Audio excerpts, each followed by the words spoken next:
केवल भगवान का हूं और केवल भगवान ही मेरे हैं।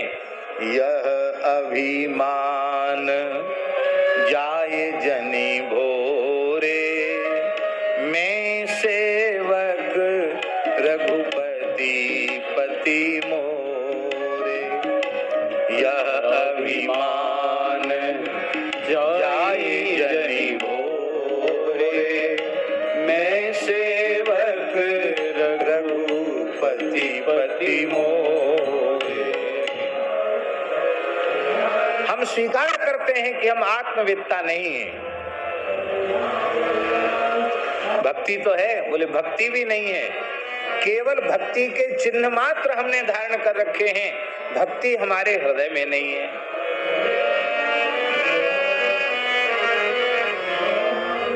क्योंकि भक्ति का प्रथम लक्षण तो ये है, रमा विलास राम अनुरागी, रमा विलास राम अनुरागी, तजत बमन भागी। कहाँ हमने बमन के समान त्याग किया है? बमन पर आकर्षण होता है, पर हमारा भोगों के प्रति, विषयों के प्रति आकर्षण बना हुआ है। इसलिए हम स्वीकार करते हैं कि हमारे हृदय में भक्ति भी नहीं है।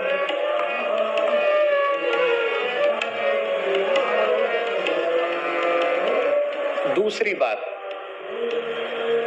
आचार्यों ने तैल धारावत अखंड अविच्छिन्न भाव से भगवान नाम रूप गुण लीला की अखंड अक्षुण्ण स्मृति को भक्ति माना है।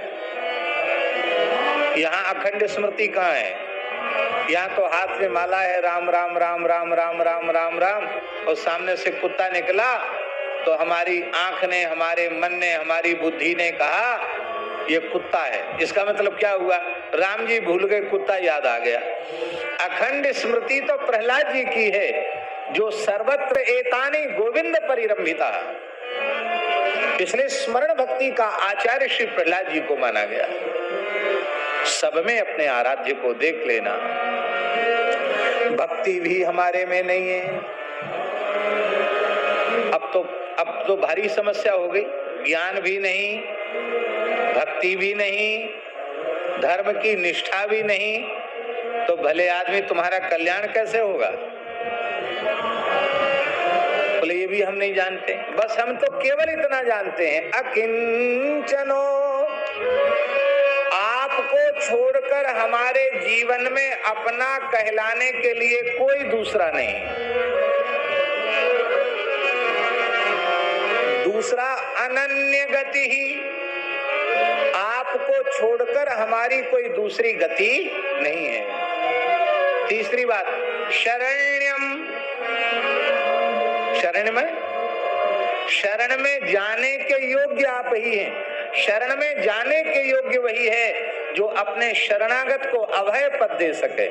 और ऐसी घोषणा तो हमारे ठाकुर जी ही करते हैं, सर्वधर्मान परित्यज्य सकृत एव प्रपन्नाय तवास्मीति च याचते अभयम सर्वभूतेभ्यो ददाम्येतद् व्रतम मम। ये अभयदान देने की प्रतिज्ञा तो भगवान की है। इसलिए अब आप शरण है तो मैं जाऊं कहां? किसकी शरण में जाऊं? एक बात कल रह गई थी, वो कहना बहुत जरूरी है। भक्ति से भी श्रेष्ठ प्रपत्ति है शरणागति है। क्यों? बहुत ध्यान से सुने, बड़ी बारीक बात है, बड़ी सूक्ष्म बात है।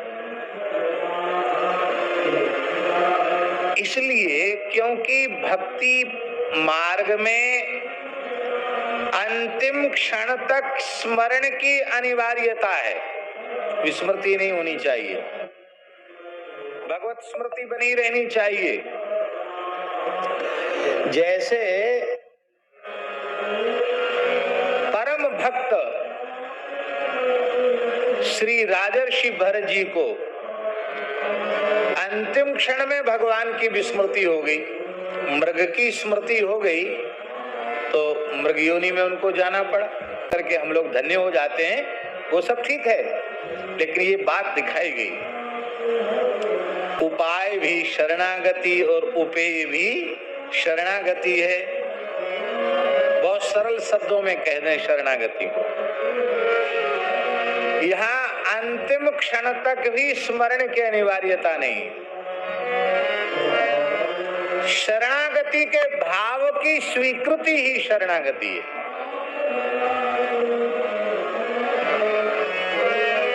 श्री मलुकदास जी के शब्दों में शरणागति का स्वरूप।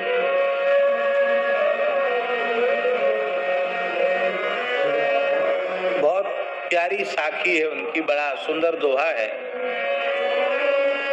माला जपो न कर जपो, जिह्वा कहो न राम, मेरा सुमिरन हरि करे मैं पाया। इतना इस दोहे का ठीक ठीक अर्थ सुन समझना, अनर्थ मत करना। नहीं तो कहो मलुकदास जी ने तो कह दिया माला जपने की जरूरत ही नहीं, करमाला करने की भी जरूरत नहीं, भगवान की गरज हो तो हमारा भजन कर ले, ऐसा अर्थ मत करना। मलुकदास जी कहते हैं कि मैं माला नहीं जपता, तो करमाला जपते होंगे, उंगली ऊपर गिन लेते होंगे। बोले नहीं, करमाला भी नहीं जपता, तो केवल जिह्वा से राम नाम का उच्चारण करते हो। बोले जिह्वा कहूं ना राम, जिह्वा से भी राम राम नहीं करता। अरे फिर काय बात के साधु हो तुम, किस बात के साधु हो? बोले ये भी नहीं जानता साधु हूं कि नहीं हूं। राजा सुमिरन हरि करें मैं पाया विश्राम। अब मेरा सुमिरन ठाकुर जी कर लें क्योंकि मुझे विश्राम मिल गया। इसका आशय क्या है? इसका आशय ये है कि जब तक बालक को माँ की गोद नहीं मिलती है तब तक वह खूब रोता है, माँ माँ माँ कह करके रोता है। मैया मिठाई देती है, फेंक देता है। मैया खिलौने देती है, फेंक देता है, कुछ भी स्वीकार नहीं करता। तब लाख काम छोड़कर मैया उस बालक को गोद में, रोते हुए बालक को गोद में चढ़ा लेती है और अपनी गोद में लेकर आँख में दे देती है। अम्मा अम्मा अम्मा अम्मा माँ माँ। और अब बालक का भजन बंद हो गया, बालक तो सो गया और मैया अच्छा बेटा, मुन्ना बेटा, राजा बेटा थपकी लेकर उस बालक का नाम लेकर उसको थपकी देकर सुलाती है। मलुकदास जी के कहने का आशय है कि जब तक श्री रघुनाथ जी की शरणागति रूप गोदी नहीं मिली